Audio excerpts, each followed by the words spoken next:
then I've asked Trustee Lloyd Johnson if he will lead us in the pledge, and everyone else, if you could please mute your mics, and we'll let Lloyd lead us in the pledge.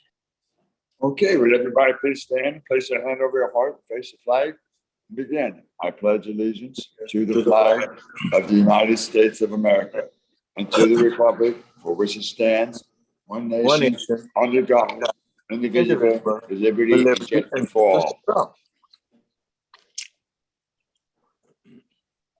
Okay, you may be seated.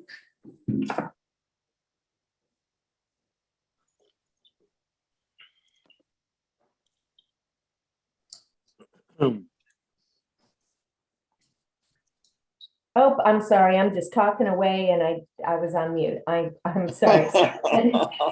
I'm sorry. I got a little ahead of myself here. Could you give us just a brief overview of the holding of our meeting virtually this morning? Sure. This meeting will be conducted under the guidance of AB 361, which is the continuing resolution that was passed by Governor Newsom to allow for public meetings to be conducted virtually. So we will move forward with the meeting this morning via Zoom and simultaneously cast the meeting for the public on YouTube. Okay. And then continuing on with our agenda on the order of business, is there anything that we need to prioritize or address on emergency basis? Madam Chair, do we have to do a roll call first? Oh, you know what? I just totally messed myself up. Thank you very much, Mr. Velasco. Can we please have roll call? Yes. Give me, I'm sorry, 1 second.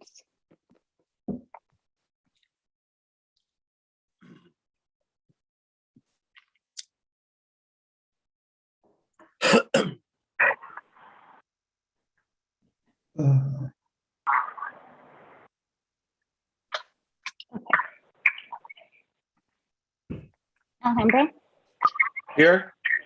Arcadia, Here. Azusa, Here. Baldwin Park, Here. Bradbury, Here. Claremont, Ori Kalaikai, present. Covina, Covina, Duarte, Finley, present. Almani, Present. Glendora, Present. Industry, Here. Irwindale, Irwindale here.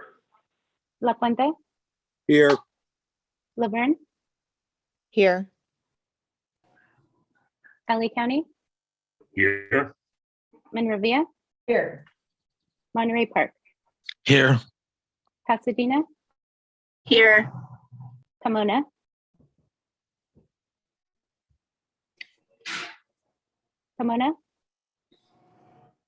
Rosemead, Here. San Dimas, San Gabriel, Here.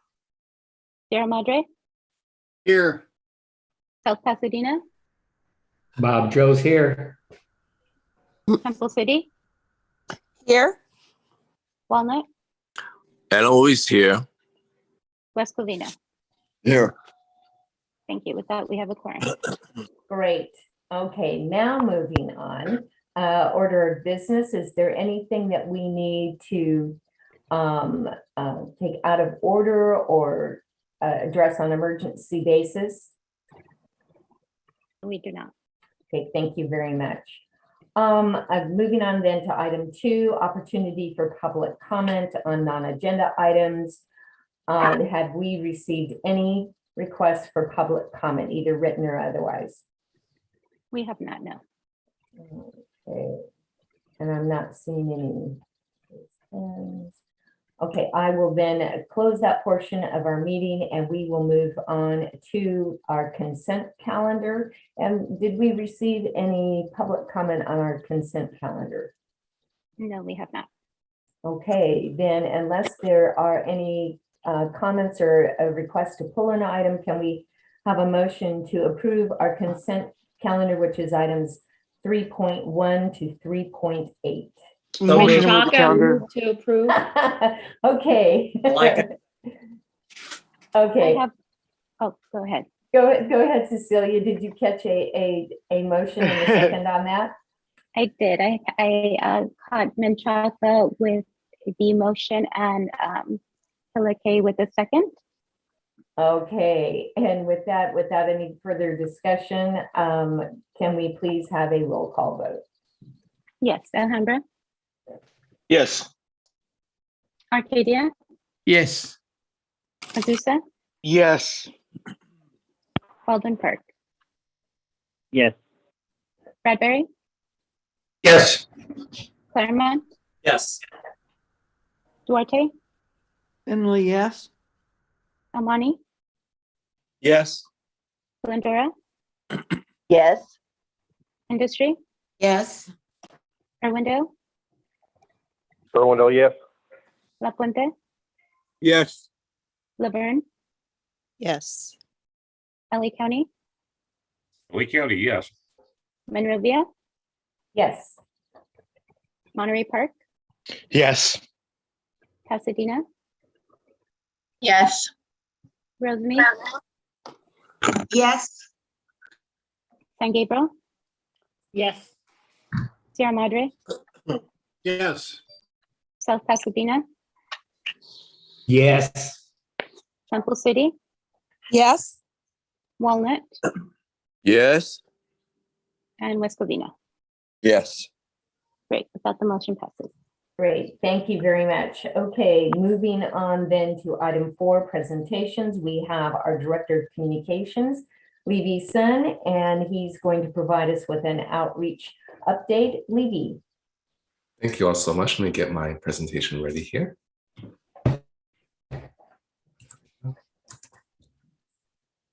Sharing my screen right now. All right, good morning, everyone. Happy Friday. At the direction of the Public Information Committee, I am providing to you the presentation I gave to them regarding the district's communications update and strategy.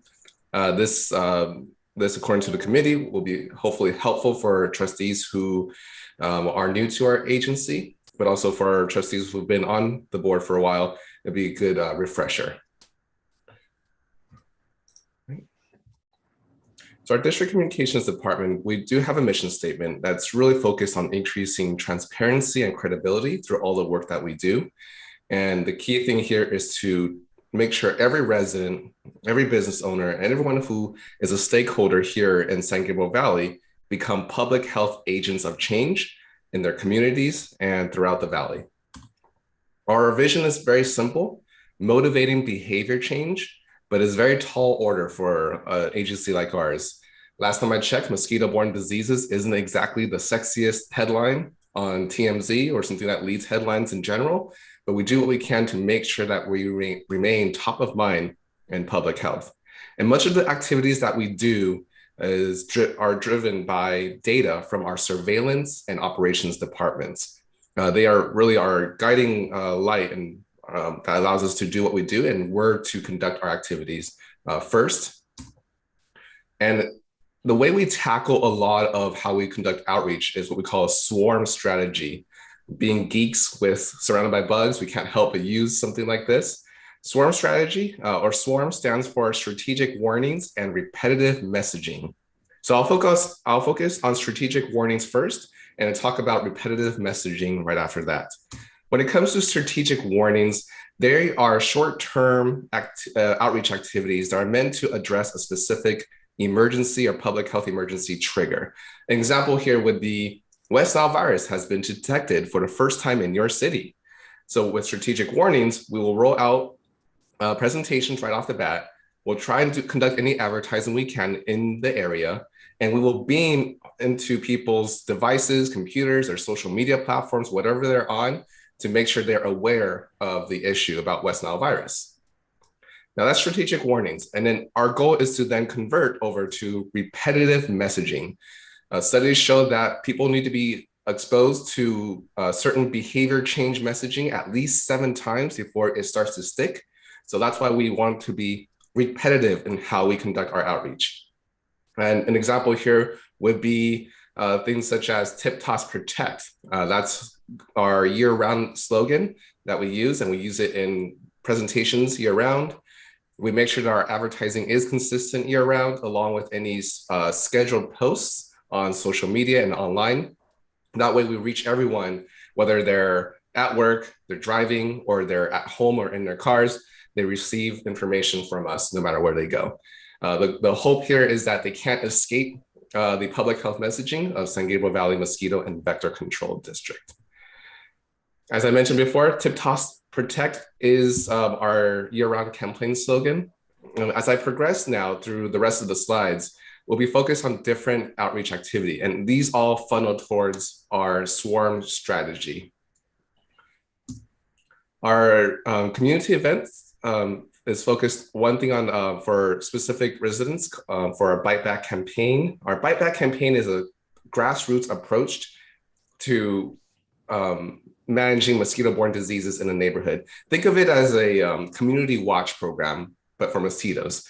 And it has become very successful for residents who want to partner with us, but don't know what to do. So an example would be a block of neighbors decide they want to come together and work with us to take out mosquitoes from their neighborhood. They work with us through the Bite Back program, and we conduct a door-to-door campaign. We work with all their neighbors and provide personalized solutions for their neighborhood. This Bite Back program does work in conjunction with our consultation program, which you heard about last month from Jason in his presentation. A virtual side of our Bite Back program is called the Bite Back Tour.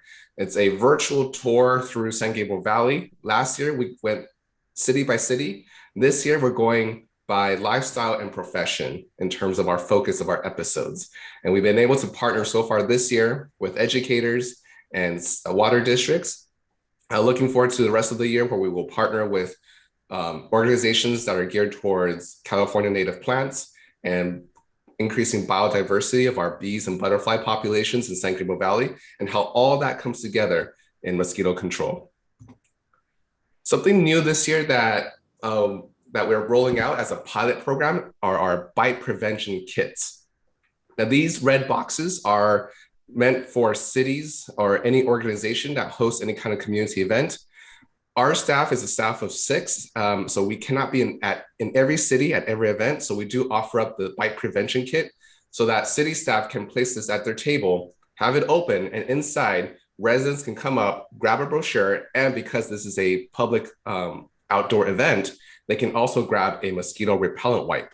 The goal here is to educate residents about protecting themselves with repellent and hopefully getting them to purchase repellent so that the next time they come to your outdoor event, they will have repellent ready. Some of the other activities you're already very familiar with, standard 10 by 10 booths. We have our 13-foot tall inflatable mosquito booth. Her name is Des Ease, obviously a play on the word disease. And she is geared towards events that garner at least 1,000 attendees. So we will, our biggest event that we usually go to in the past would be the LA County Fair, where we see thousands of students run through Des Ease, at least in the course of the one year. We also have our mosquito character, not to be confused with a mascot. We're not here to advocate for Ada Ease. She is a representation of the invasive Aedes mosquito, also known as ankle biters, but people have come to love to despise her. And she is a great way to lighten up the mood, especially if you're at an event and people are a little tired of hearing about the doom and gloom of mosquito-borne diseases. Ada Ease is a great way to provide that different angle of education. And she has appeared at concerts in the park. She's appeared in city council meetings. More recently, I believe she appeared in Monrovia City Council meeting. But if you are ever interested in having Ada Ease show up and provide some more pizzazz to the city council meeting presentation, then we can definitely coordinate that. We also do presentations, and we also provide our EcoHealth Vector Education program. That is our education program headed by our education specialists who are credentialed teachers. It's Christian and Carol Ann. And they provide classroom visits both in person and virtual from pre-K to 12th grades. Our flagship programs circle around our citizen science projects, Operation Mosquito Grid and VIP. And something that I believe no other vector control district offers is our virtual escape room. We lead students in groups through a virtual escape room where they need to solve a specific problem or puzzle. And they do that by making sure they have the right observation, they gather the right data, and they're able to report out on what they find as they go through the virtual escape room. Of course, it is 2022. We are on social media. These are a few of the platforms that we are on. I know that there are a lot of other new platforms out there, such as TikTok, and we have looked into platforms like those. The downside is, as a government agency, in order to be transparent, we need to also be able to archive all the posts that we put up, along with all the comments that people post on our posts on our website, on our social media accounts. Unfortunately, platforms like TikTok don't allow for that yet. So we are waiting for a way, for our service rather, to allow us to archive all that information so that we are compliant with California and federal laws regarding data retention of our platforms. So until then, we are still on Facebook, we're on LinkedIn, Twitter, Instagram, YouTube, and even on Nextdoor. All this funnels again to the SWARM strategy, strategic warnings, and repetitive messaging. And your role as trustees is quite simply to assist and amplify our efforts to motivate this kind of behavior change we want to see in our residents. Encourage your city staff to invite us to community events and presentation. Actually, it doesn't even have to be city staff. Anyone that you know that has an organization in your city or in San Gabriel Valley can invite us out. We do book 8 weeks in advance. We do have a high demand from 26 cities and parts of unincorporated LA County. So please, if once you know of an event, please let us know. That way we can pencil that into our calendars. We have 2 opportunities every year for your city to issue proclamations for Mosquito Awareness Week. The first one, I did send an email out to all trustees, is our California Mosquito Awareness Week. And we have another one coming in June that's going to be a national Mosquito Control Awareness Week. And I'll be sure to email you all about that so you have enough of a heads up. And of course, as your role to continue to amplify our efforts, just provide regular updates to your city regarding mosquito control. I do make an effort to send out an email after every board meeting, usually the Monday after, giving you a summary called Board Bites Monthly. That way you can use that language to just report out to your city. I will end this presentation a little differently than I planned. In that picture is actually my daughter. She is 2.5 years old. I have done very little in terms of educating her about mosquito control, but now she, for some reason, I guess she just overhears what I'm talking about to my wife, to my family about mosquitoes and stagnant water. Every time she walks by a drain, she has to look in there to look for mosquitoes. So I always say, if she can do it, I think anyone else can, as long as we properly educate our residents to be public health agents of change and make them aware of the shared responsibility of mosquito control. And with that, that does end my presentation. I'm happy to take any questions if there's time. Thank you very much, Levy. And Margaret. Thank you. Levy, there is nobody that loves this stuff as much as you do. Yeah. There is no doubt about it. I'm glad to see that you are perpetuating this behavior with your daughter. So how far in advance do you have any of those kits right now? And is that something we can come down and pick up from the district?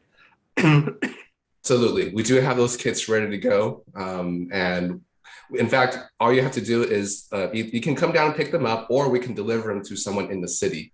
And most of the cities we've arranged the deliveries to, they've gone to the Parks and Rec because they tend to oversee more of the events in the city.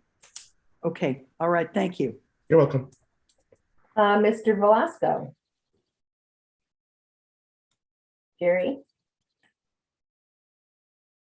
You want to Period. remind, Oh, there you Levy, go.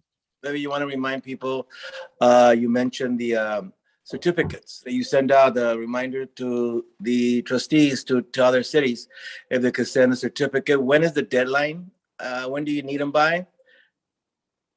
For the proclamations, Yes. really, I'd leave it up to the city because I know your city's agendas can be quite packed. So I do, yeah, whatever your city can do. I know for California Mosquito Awareness Week, it runs April 17th to 23rd. Some cities will issue them earlier. I know your city might, I believe. I know Azus. We've already got Monrovia. We have Azusa, I believe, planned in there. I have to look back at my notes. But whenever it is available for the cities to issue those proclamations. But it would be ideal if you could get them before June, correct? Is that for the California, for the state Mosquito Awareness Week, ideally before end of April. And then there's another one that's a National Mosquito Awareness Week. That's happening in June. So Right. I'll be sure to let all the trustees know. So I guess no later than end of June for the issuance of the proclamation will be timely. Yeah, and I would recommend maybe you could send out a notice as soon as possible, because sometimes some cities take 2 or 3 or 4 weeks to get it on the agenda. Yeah, I'll make sure to send it out at least a month and a half before it's before the actual event itself. All right, thank you. Thank you. Right, Denise Menchaca. Hello, Levy. First of all, hopefully the city of San Gabriel, I know I connected you, and hopefully will be one of the cities that will do a presentation in April. But we have a really exciting event coming up where San Gabriel, South Pass, and Alhambra are doing the 626 bike ride and walk and mission to mission. So hopefully we can see the presence of the mosquito and vector control district. Is that the 626? Is it Golden Street? Yeah, the Golden Streets. Yeah, we're actually participating, although we're not sure where we're going to place this along the route, but yeah, we're definitely participating in that. Yeah, Alhambra is the midway, so I'll be okay if you're in Alhambra. It's my hometown anyway. But there's just so many people that show up, and I think it'd be a really great opportunity. So absolutely agreed. Make a point of that. And then every city, we have, this is going to be a banner year. We're opening up. We have a whole list of events that are coming up, but as a department or district, you need to be selective. So how do you decide, which cities you're going to and which not? For example, we're going to have a Cinco de Mayo. I'm assuming almost all the cities are going to have probably some type of Cinco de Mayo festivities. And you're kind of limited of which days, because it's the 6th is a Friday. So how do you decide? Whoever submits it first, or what's the pecking order here? So every city will get some kind of outreach from us, even if we're not there. So we usually can send brochures ahead of time if we're not available in person, or we can send people. So the way we decide is a lot of times based off of our data from our mosquito traps and also human cases reported by the county health department. That allows us to rank the risk level of each city and community, and then determine from there where resources should be sent. So if, for example, your city, if it happens to have more human cases, hopefully never, but then we will know, okay, we must at least make sure we attend in person a couple of your city events due to the risk level that we see that's exposed to your or experienced by your residents. Okay, great. Well, thank you. Thank you so much. Thank you. Great, thank you. Thank you very much. Yes, and Levy, thank you again for coming to the city of Monrovia to receive that proclamation on California Mosquito Awareness Week. And I noticed in the chat that Trustee Dornick had mentioned Glendora's Earth Day event. I think most of us are having an Earth Day event.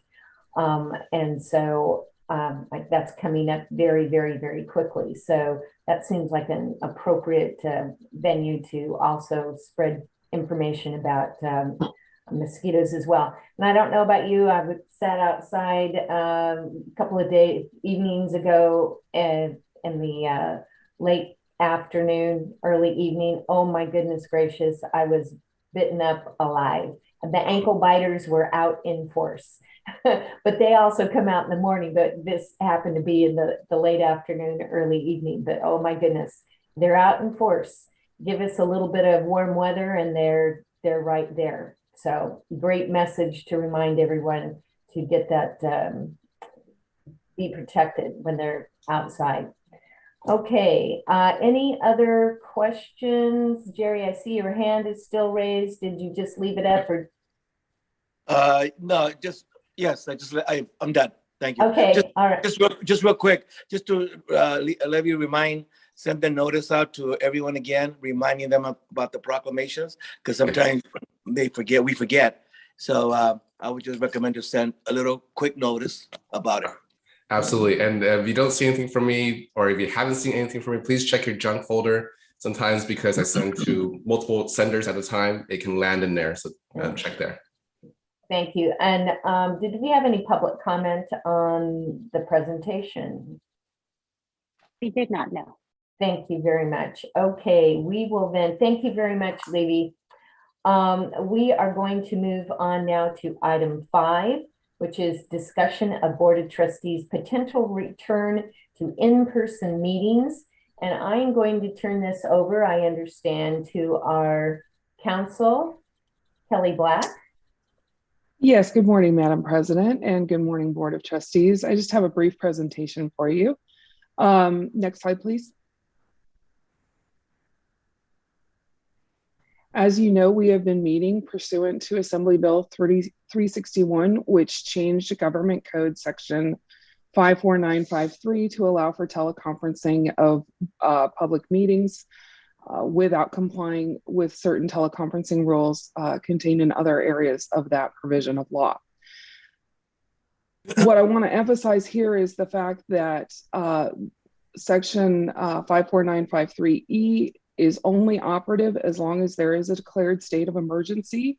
The governor's declared state of emergency from March 4th, 2020 remains in effect. And we have been able to use the law because of that fact.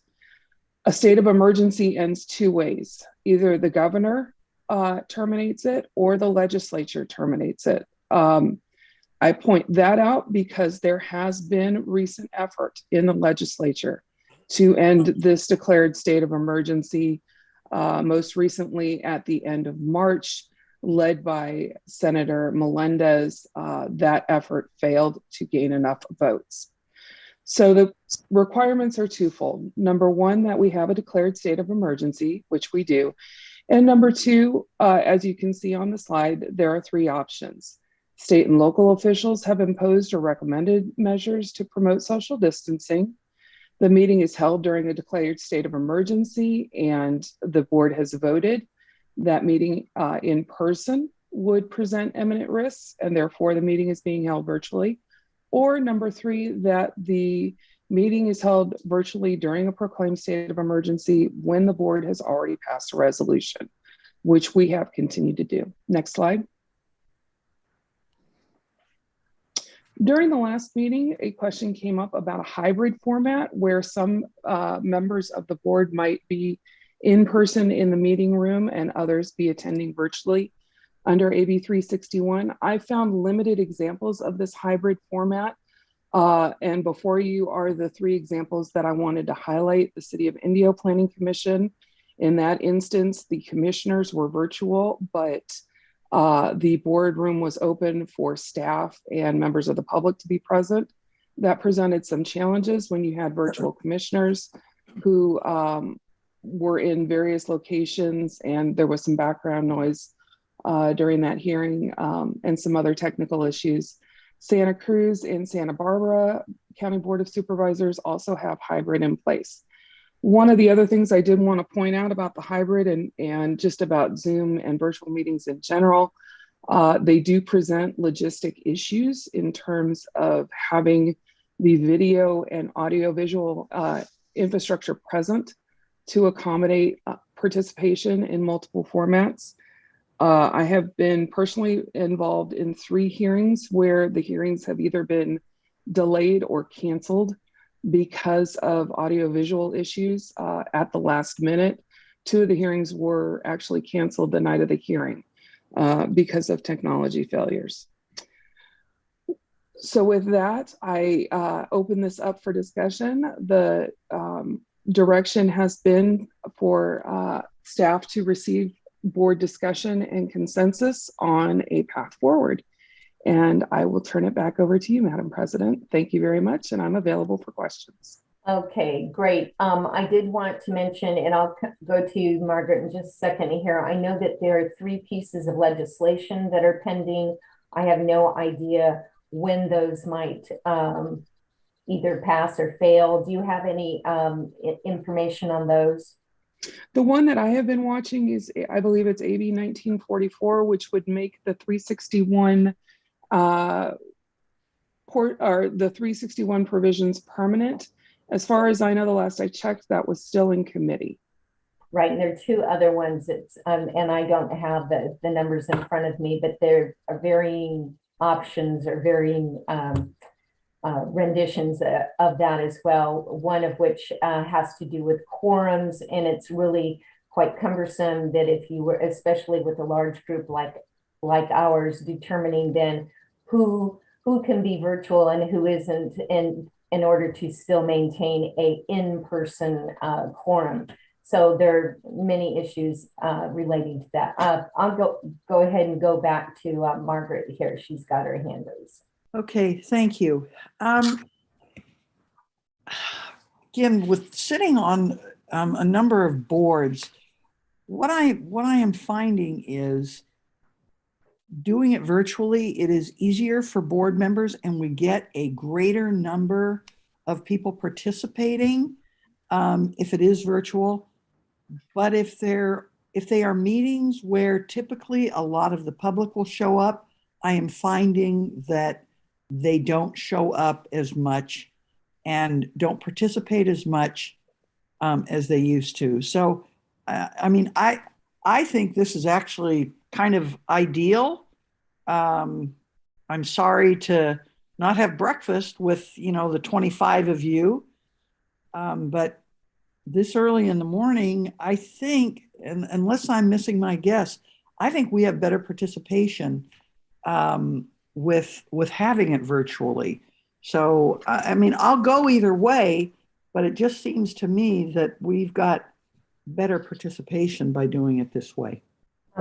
Thank you, Margaret.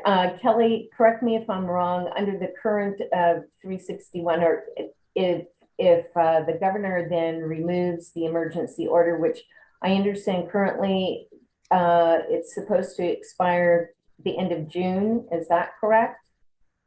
I had not heard that, but I will double check that. Once the governor, okay, so once the governor's executive order does end, or executive declared state of emergency does end, then unfortunately AB 361 is not available and we will have to return to in-person meetings, or we will have to go back to the traditional teleconferencing rules under the Brown Act.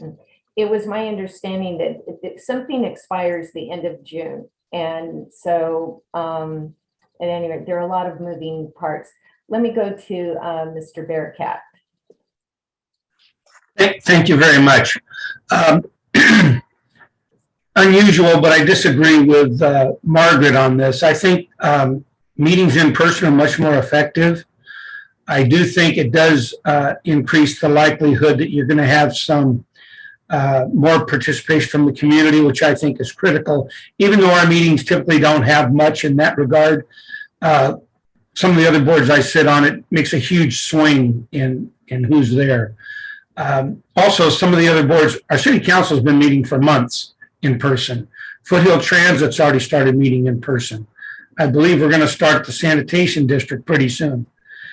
And it's going to end up being mandated, but there's no place where you're mandated to wear masks anymore. So I don't understand why there's even a state of emergency in effect right now. You can go into any business without a mask. I don't know any place that requires a mask anymore, unless it's some individual business, but countywide, the restaurants don't require it, stores don't require it. I don't know why there's a state of emergency. Thank you, Rick. Denise Menchaca. Yes, I agree with Margaret. I know for city council, I think that's very different. We're going live, but the level of engagement has never been so much higher than ever before. not necessarily that people are present, but the fact that we are continuing to videotape, and we've seen the meeting replays, you know, and the numbers that we had never seen pre-COVID. Even though we were videotaping it pre-COVID, but everyone is now kind of in tune with that. And I went to a conference where they also reminded us it's not just about the convenience for people to be more engaged, but you have to also think about the 20 and the 30-year-olds. This is how they communicate. They communicate online. You have people who are homebound for a variety of reasons. It could be surgery, it could be anything. And so allowing it to be, you know, to continue on videotaping, at least for city council, makes sense. This group, if we're going to get more participation from the actual board members, the board of trustees, I don't think we have a lot of views, but I'd rather have a lot more people participating virtually than going back to wherever. I've never actually met any of you personally, but wherever that location is, because then there's also the time, the gas money. And so I think this organization lends itself to this type of virtual meeting more so than a city council or a board of supervisors. So I would, you know, support continuing to meet virtually. Thank you. Thank you, Denise. Corey Flecke. Corey, you're muted, Corey. Thank you. To my own detriment, I'm going to agree with Rick. I have one of the worst commutes going to the Mosquito District meeting in the morning because I'm with traffic from the very eastern edge of our district.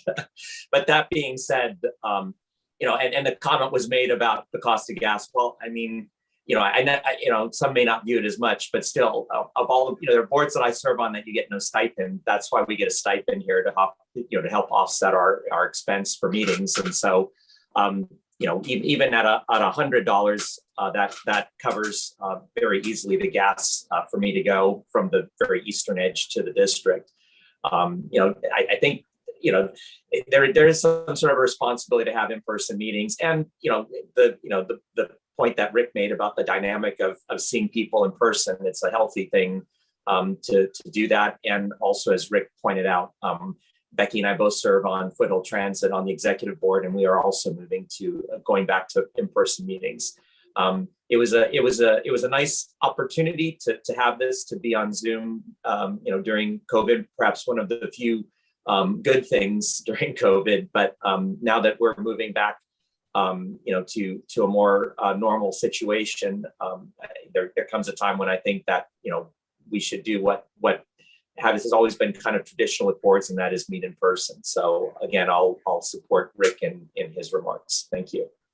Thank you. And before we go on to any other speakers, I wanted to, maybe Jason can weigh in on this in terms of a hybrid or continuing on once, depending on what happens legislatively. If we were to try to do a hybrid model, that I understand we would have some technology issues in doing that. I know that SCAG, and I don't know what they call their, Margaret, is that a hybrid model that they have? I know that you were in person yesterday along with a handful of other people, and the rest of us were virtual. You don't have the ability to, even with SCAG, you didn't zero in the people that were in person. You did not see them one-on-one on the camera. It was a broader view of the boardroom. Is that correct? Now, if I had gone, I know what we do for the Joint Powers Insurance Authority is we get on our computers, but we mute it because otherwise there's right. You have the echoing. Right, but no, it worked well. It worked well, and again, it's one of those situations where you don't get a lot of the public, and we get much better participation at the Regional Council for SCAG when we do have it virtual. But again, it's a hybrid. I know it is expensive to do a hybrid, but my feeling is until we're forced to go back, and we will be forced to go back. There's nothing wrong with that, but we also know that there are variants all around the world. And I think maybe that's what they have been taking into consideration, is wait until such a time when we know it's pretty well over and done with. So they're not going back and forth. Okay, I do know I was on the call yesterday, or the meeting yesterday. There was some echoing in the presentations. So, and I don't know what that was all about, but there was echoing. Okay, let me go back to Jerry. You had a comment? Yeah, I agree also that, we have to wait until we're asked to go back. I agree on that. But I also agree that we should meet in person. It is a better communication. I know it might be harder for other people because we have to dress up and try to look a little bit better in person. But I think that we are able to communicate better.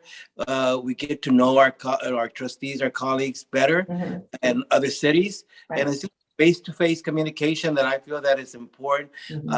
So I'm in favor of to wait until we're told that we need to go back, but eventually do go back. And yes, we do get a stipend, and that should be enough for us to get us there and go back. Okay, Jerry, are you saying come back in person now, or you're talking about waiting? No, until we're told that we need to go back. Okay. It's not going to be long until we're told. Thank you. Mr. Leon. Yes, good morning. We should. Sorry. That's not mechanical connection, but anyway, if you can hear me, I think we should wait a few more months, at least a few more months, not necessarily wait till 2024, but wait till maybe toward the fall. That's all. Oh, okay, I got you. Well, okay. I don't know, Kelly. I know that this was to gather a consensus.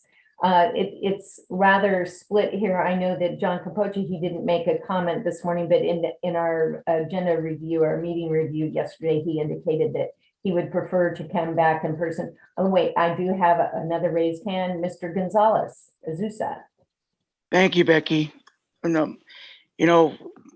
Let's take in consideration that, obviously the pandemic has done a number on a number of people, including myself.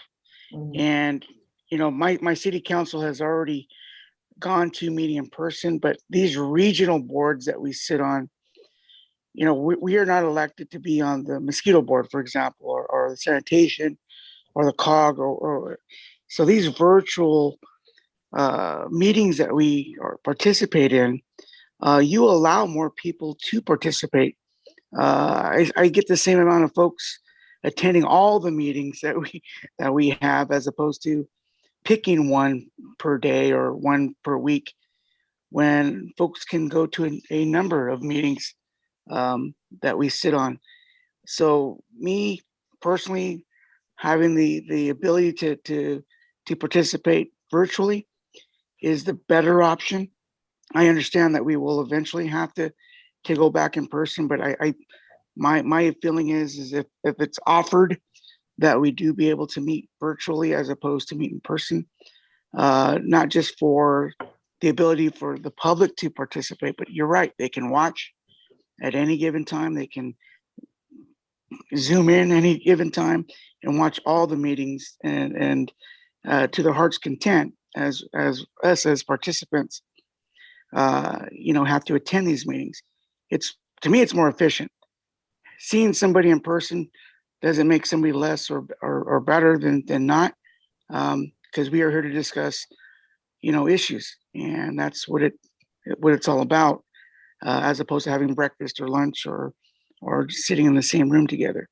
Not that I don't like everybody. It's just this is a safer play for where we are now. We've learned how to deal with a lot of these things as the pandemic has shown us. So there is a silver lining on being more efficient. So that's my comment. Thank you very much. I'm looking in chat too. And so I've got 6 people wanting to continue on with Zoom, and 2 people who have, well, actually, 3 people that I know of that want to continue on in person. Kelly, how do you want to work this. I mean, if I'm just going to go with the ones that have been vocal on this, we've got more that want, oh no, I've got another one. I've got 7 then that want to continue on with Zoom. Right. So right now, what I'm hearing is the majority consensus is to continue with the virtual meeting. And I believe, oh, I'm sorry, Trustee Johnson, did you want to say something? It's Yes, I just, okay, go ahead. if I may, Madam President, I Sure. myself, I like having the meetings in person because I feel that, things are a lot better. That when you meet in person, you get to know each other a little better. You can understand a little bit more about how we feel on different issues.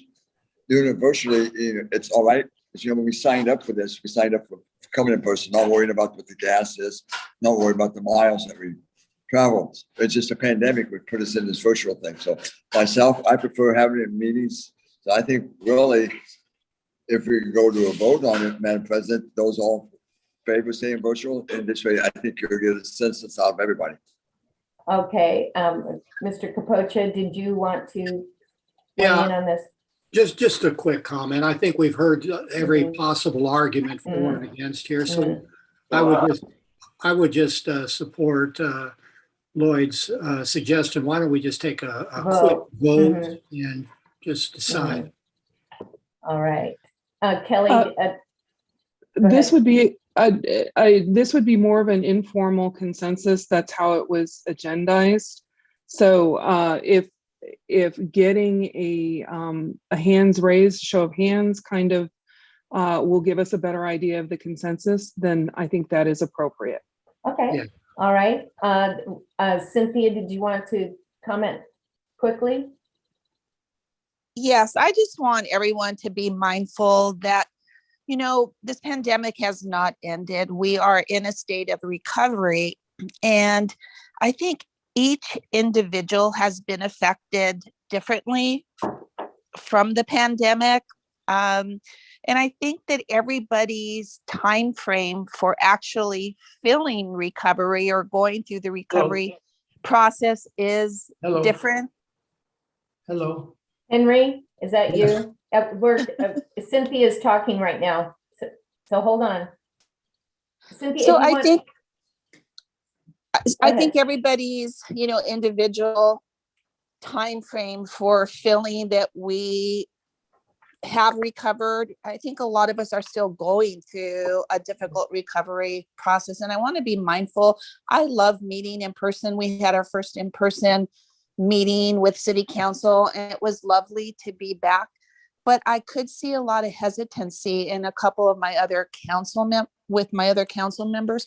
So I think, we need to be mindful of the people who maybe are still struggling with recovery. So just in this informal vote, I would just ask that people be very considerate of those that are still in a difficult state of recovery. So that's all. Thank you. Rick, did you want to say something more? Yes, please. It'll be very brief.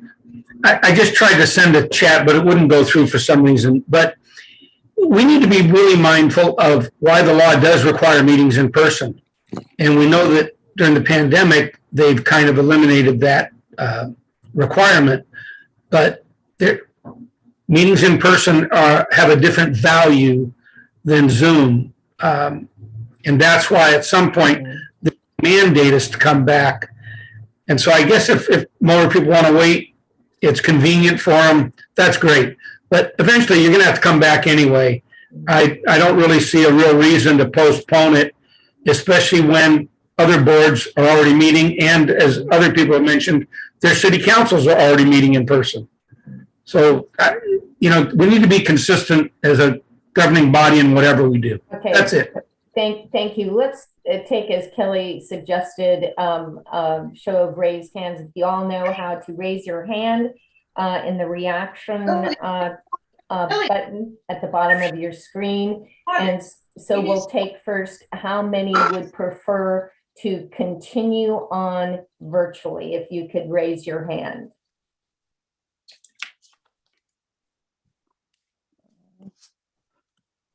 And if staff could, let me see.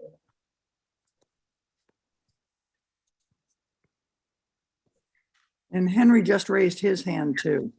And Bob's doing a virtual hand. I mean, an actual. Yeah, Oh, okay, all right. exactly. With the need.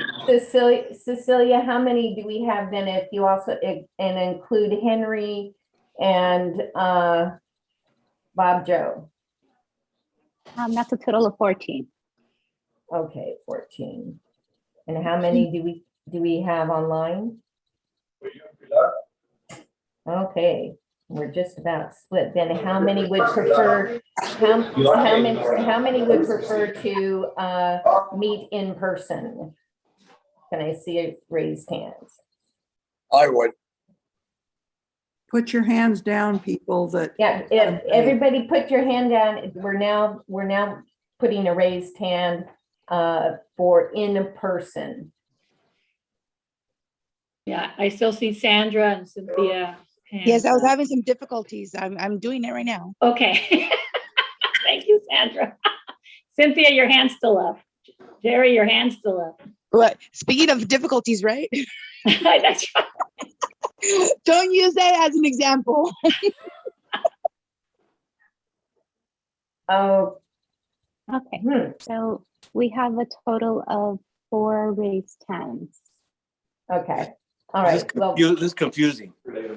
yeah. It appears that our quote unquote consensus is then to remain virtual for the time being. And so I did want to mention, Kelly, the other pieces of legislation, there's obviously, you mentioned AB 1944, there's AB 2449 and AB 2647. And actually I can forward you a report on those 3 that was conducted by the COG. And so you can check those out as well. That would be great. I would also suggest, because I'm sorry, I'm getting feedback and I apologize if that's me. I would also suggest, because there is, as I said, some movement to try to legislatively end the state of emergency, we might want to put something on the agenda for next month in case there is a change. Also, as somebody mentioned, there might be something that expires in June. So it would be appropriate probably to continue monitoring and have at least a placeholder on the next board agenda if things do change in the next month. Okay, thank you. We'll go ahead and do that. Okay, we have our consensus, ladies and gentlemen. And so was there any public comment on this item? No, there was not. Thank you very much. Then we will close that item and we will move on to item 6. Consider vote on, and thank you for that discussion. I know it's difficult, but thank you for all of your input. On item 6, consider vote on ballot for a special district LAFCO voting member candidate and special district LAFCO alternate member candidates. And in your agenda packet, there was the information on the various candidates and their bios and information. And I had asked Jason if he could check out or get us some information. I am not familiar with any of these individuals. And if he could get us some information, especially on Mr. Appleton, who has been a long time member of the Board of Trustees. And so, Jason, sorry. All right. Yeah, so Stephen Appleton is a Board of Trustee member for Greater Los Angeles County Vector Control District. He represents LA City. He's been on the board since 2011. And he was sponsored by the district. So he would be Mosquito representation.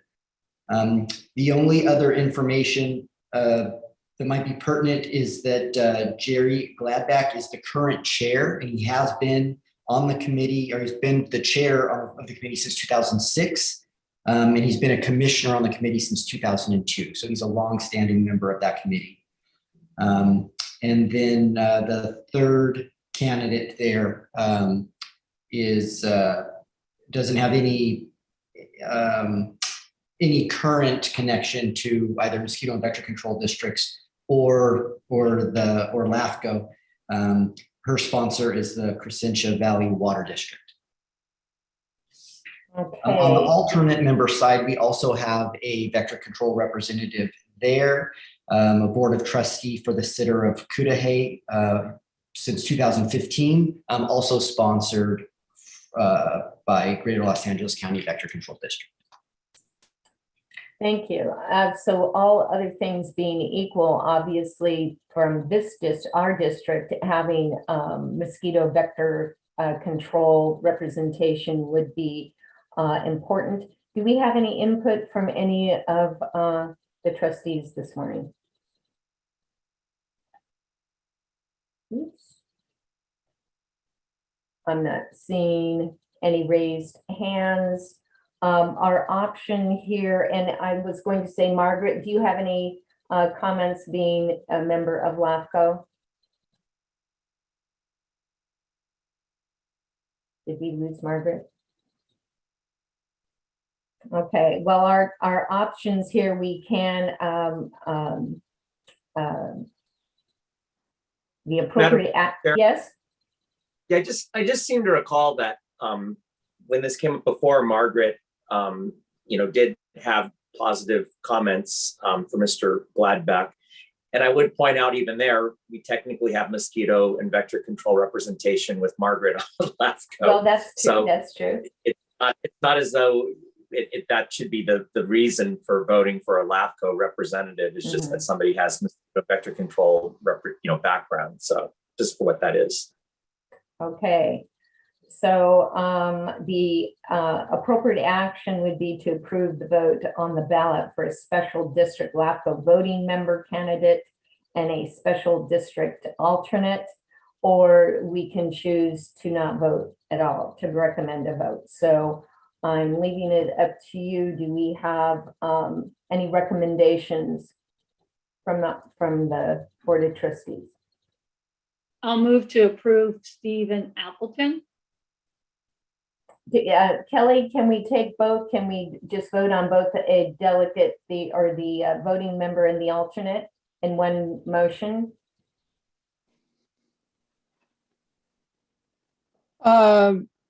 Yes. Okay. All right. I'll second that. Okay.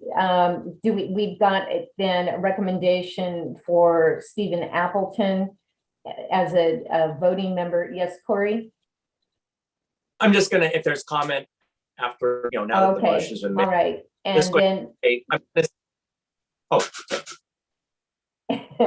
And Denise, did you want, if we're doing this together, a voting member and an alternate, were you going to recommend someone for the alternate position? I wasn't, but if that was the recommendation, we don't have to vote. We don't have to pick either for that matter. But if we are going to recommend an alternate, we can do this in one motion. That's why I was just trying to clarify. Okay. Well, I guess I was just looking at Stephen Appleton at this point, but well, I'm sorry, what was the staff's recommendation, or was there even a staff recommendation? Jason? There is no staff recommendation on this. It really is a decision of the board.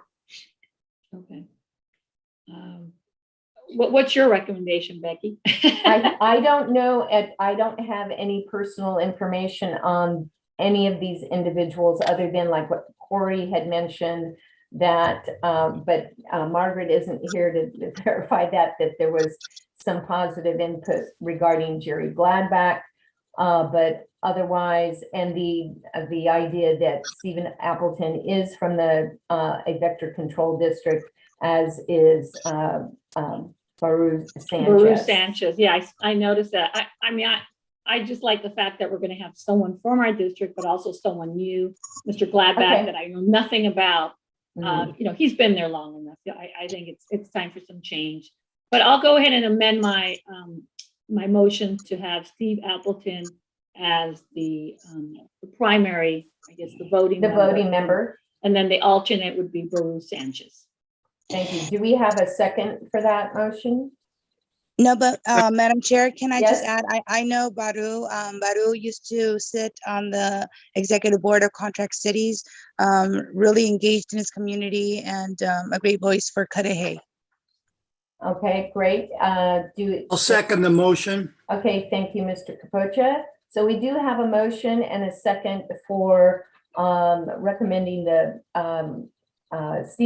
Stephen Appleton as the voting member and Baru Sanchez as the alternate.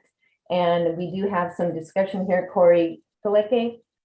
Thank you, Madam President. I was just going to say that I'm going to vote against the motion simply because I don't really have enough information about any of these candidates to say that one is going to be better than the other.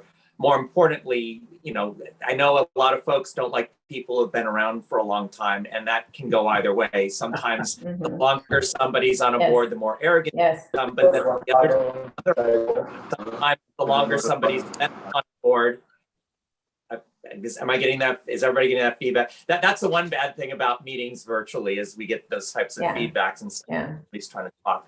The other problem though is, you know, the other side of it though is sometimes when somebody's been around for a while, they also have experience that's valuable and some institutional memory and knowledge that also is valuable. So it's good to have a balance there. Again, not being able to weigh that fairly.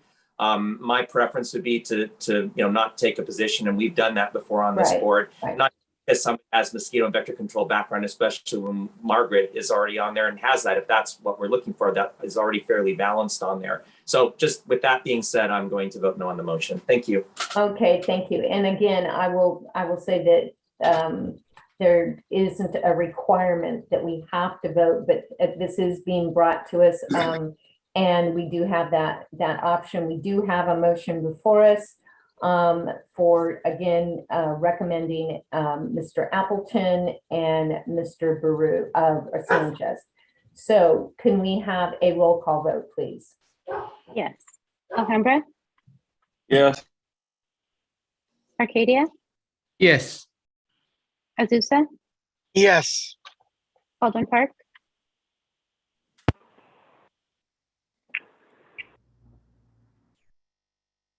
Baldwin Park, Bradbury, I'll abstain. Claremont, No. Covina, Duarte, Almonte, Yes. Glendora, Yes. Industry, No. Irwindale, Yes to the motion? La Puente, No. Laverne, Abstain. LA County, Yes to the motion? Monrovia, Abstain. Monterey Park, Abstain. Pasadena, Yes. Pomona, Rosemead, Yes. San Gabriel, Yes. Sierra Madre, Yes. South Pasadena, Abstain. Temple City, Yes. Walnut, Abstain? and West Covina. Yes. Thank you. With that, the motion passes. Okay, thank you very much. We will, you know, and I didn't ask, and I apologize, was there any public comment on that item? We There had was a not, lot of discussion. Thank you very much. Okay, moving on then to district administration, item 7, and Jason. Right, thank you, Madam President. So first we have our committee meeting notifications. So Finance and Audit Committee should be on standby. Cecilia will be reaching out to you to schedule a meeting before the next board meeting. Next, with our COVID update, the district remains in compliance with all of the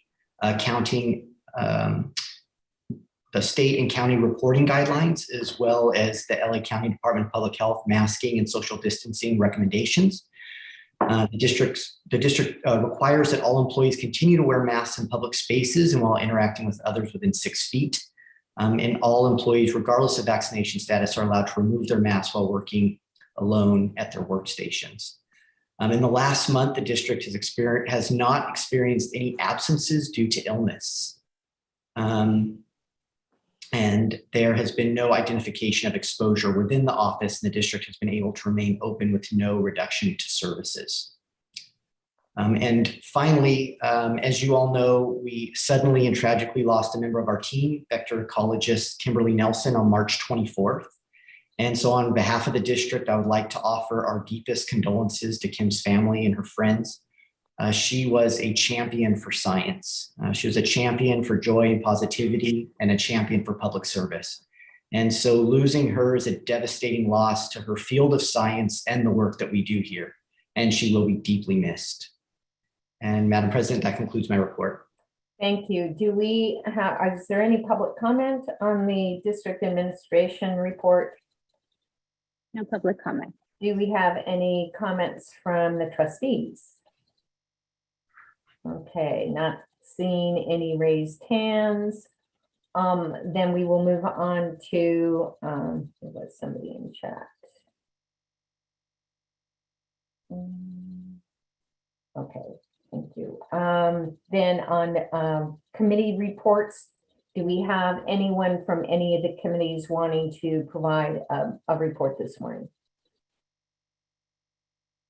Okay, not seeing any, we will close that. And 9 trustee reports. Anyone have a report this morning or an announcement? Not seeing any, then do we have any new business before us? No, then we will move on to adjournment before, and I wanted to, Jason had already indicated that Kimberly will be deeply missed, and I wanted to adjourn our meeting in her memory, and our thoughts and our prayers go out to all of her friends and family, and she will be dearly missed. And I want to adjourn our meeting in her memory this morning. And with that, then thank you very much for the robust discussion this morning. And we will then we'll bring it back at our next meeting, the issue regarding the virtual meeting status. So with that, thank you very much, everyone. It is now 8:08. Thank you for hanging in there, and we will see you next time.